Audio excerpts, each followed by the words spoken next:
اعوذ باللہ من الشیطان الرجیم، بسم اللہ الرحمن الرحیم۔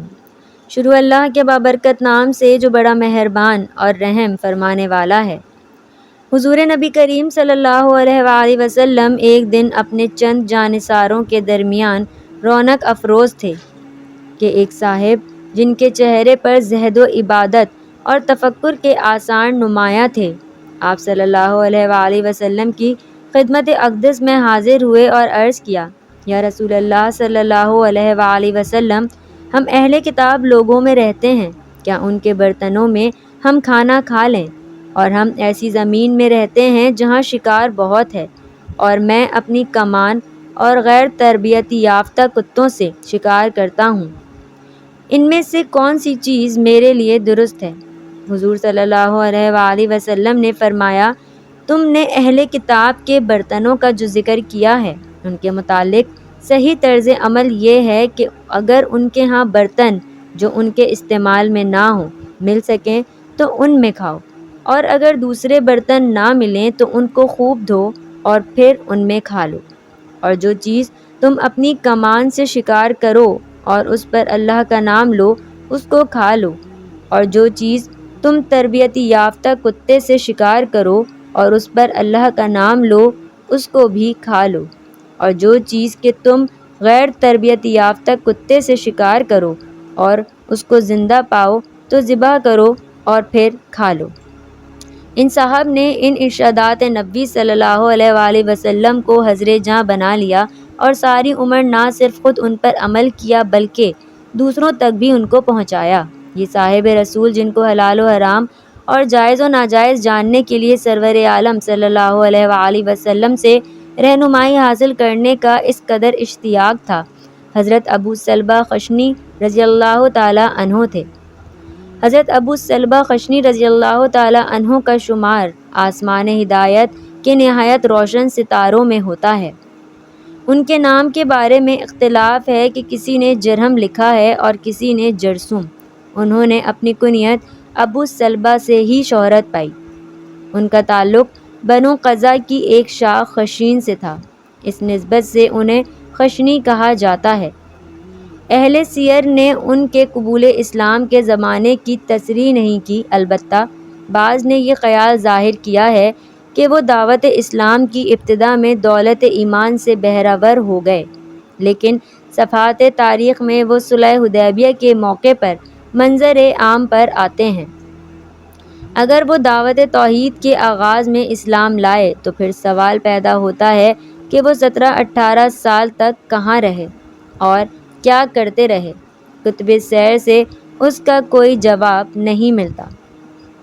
قرائن سے یہی معلوم ہے کہ وہ صلح حدیبیہ سے کافی عرصے پہلے مشرف با اسلام ہوئے اور فیضان نبوی صلی اللہ علیہ وآلہ وسلم سے بہرہ یاب ہو کر اسلام کے جانباز سپاہی بن گئے، چنانچہ بیعت رضوان کا عظیم الشان شرف حاصل کیا اور بارگاہ خداوندی سے خوشنودی کی بشارت پائی۔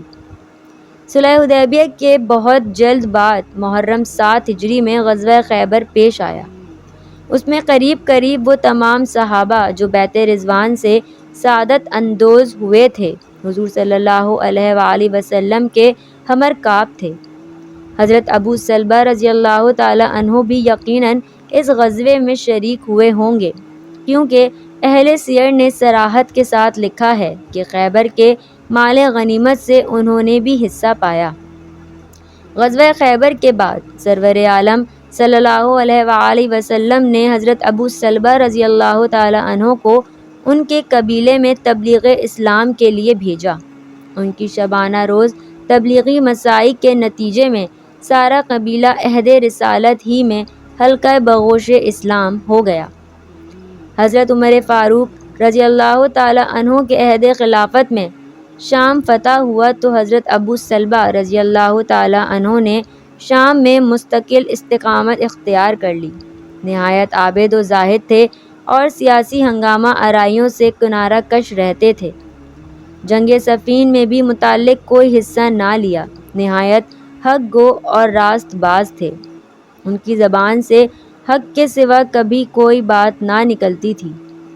ان کے جاننے والے اور ملنے والے لوگ کہتے تھے کہ راست بازی میں ہم نے ابو سلبہ سے بڑھ کر کسی کو نہیں پایا۔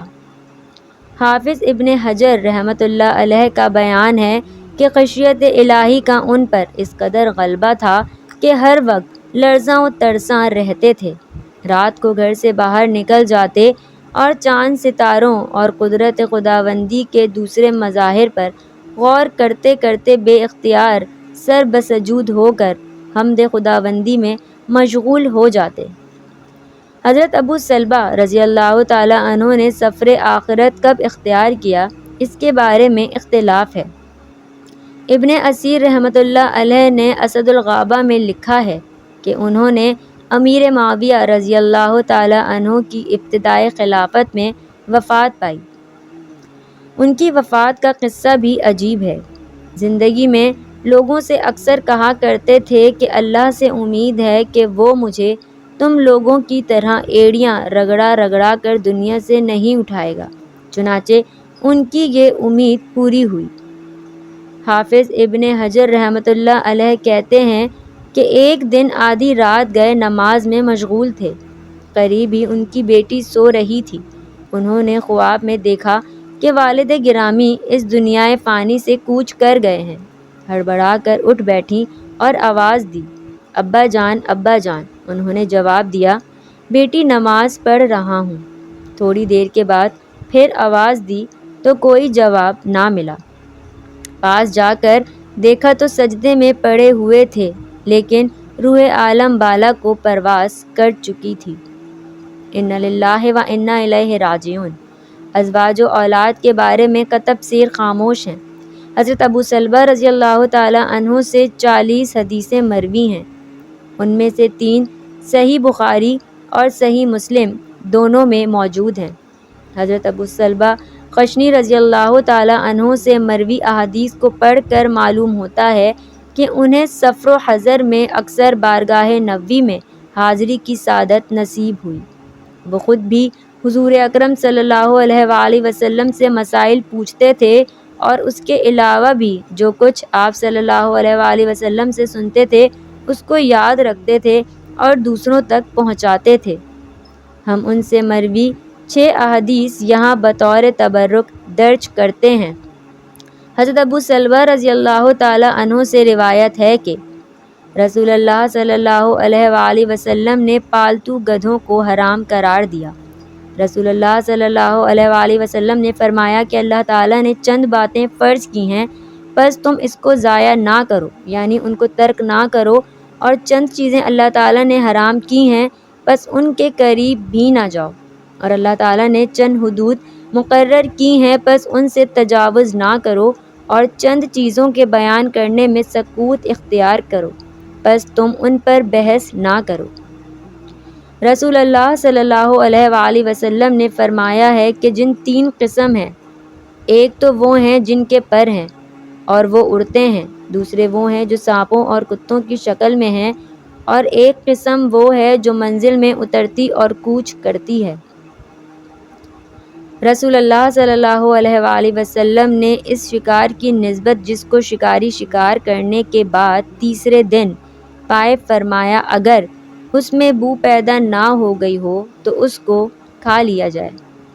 رسول اللہ صلی اللہ علیہ وآلہ وسلم نے فرمایا کہ قیامت کے دن مجھ کو سب سے زیادہ عزیز اور میرے سب سے زیادہ قریب وہ لوگ ہوں گے جو زیادہ خوش اخلاق ہیں۔